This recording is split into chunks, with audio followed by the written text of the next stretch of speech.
Walking up this street 2 years ago was the proudest moment of my life. A new Labour government, the first in 14 years, a page in our country's history turned after years of disappointment and despair. The chance to change the lives of millions of people for the better. That's what I came into politics for. The journey to that point was not easy. 6 years ago, I inherited a Labour Party that was politically, financially, and morally bankrupt. I was told time and time again that my party was finished, that we were consigned to history, that a majority at the general election, let alone a landslide majority, was impossible. But we proved those people wrong because we changed our party, ripping out the poison of anti-Semitism, restoring trust on the economy, defence and national security, and becoming a party that once again stood proudly with, not against, our national flag. The hard work of change was with a singular purpose, not power for power's sake, but to change Britain for the better, to build a fairer country with dignity and respect, where everyone is seen, everyone is valued, wealth and opportunity for all, not just the privileged few. And look at what we've achieved in just 2 years.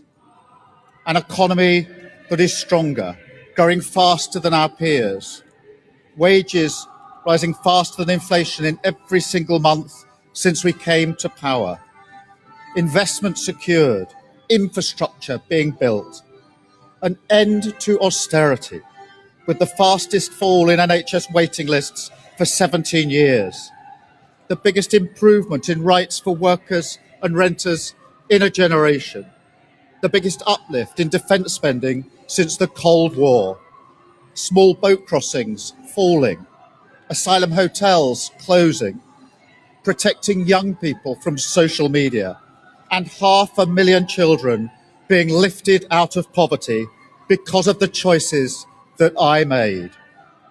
Our reputation in the world restored, with Britain once again standing up for decency, respect, and the rule of law, securing trade deals, standing with Ukraine, standing up for our values, and rebuilding our relationship with our allies in Europe.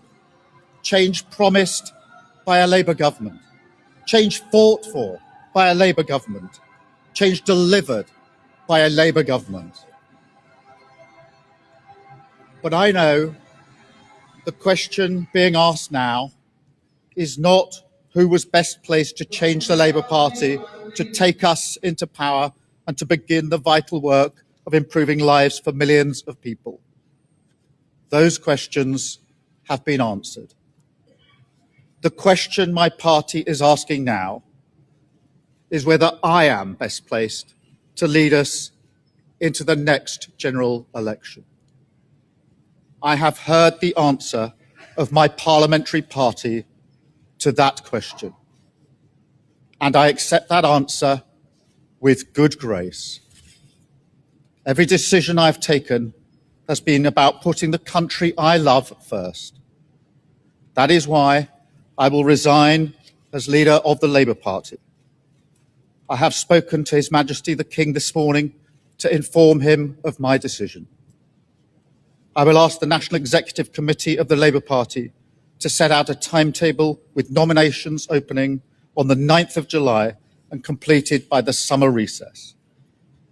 In the case of a contest, this will ensure a new leader is in place before Parliament returns in September. I will remain in post as Prime Minister until the contest is complete, and I will do everything I can to ensure an orderly handover of power. I will also give my successor my full and unequivocal support, knowing that they will inherit a Britain that is far stronger and fairer than the one I inherited 2 years ago, better prepared for the challenges ahead, and better able to ensure the Labour Party secures a second term in office. I want to thank all of those friends and colleagues who have been at my side for these past 6 years or so, for their incredible commitment, service and support. I want to thank the brilliant Number 10 staff and our country's extraordinary civil service who dedicate their lives to public service. And when I leave the biggest job in the country, I shall spend more time on the most important job, being the best husband I can to my fantastic wife, Vic, who has been a rock by my side through good times and bad, and being the best dad I can to my beautiful children, who are my pride and my joy. Thank you very much.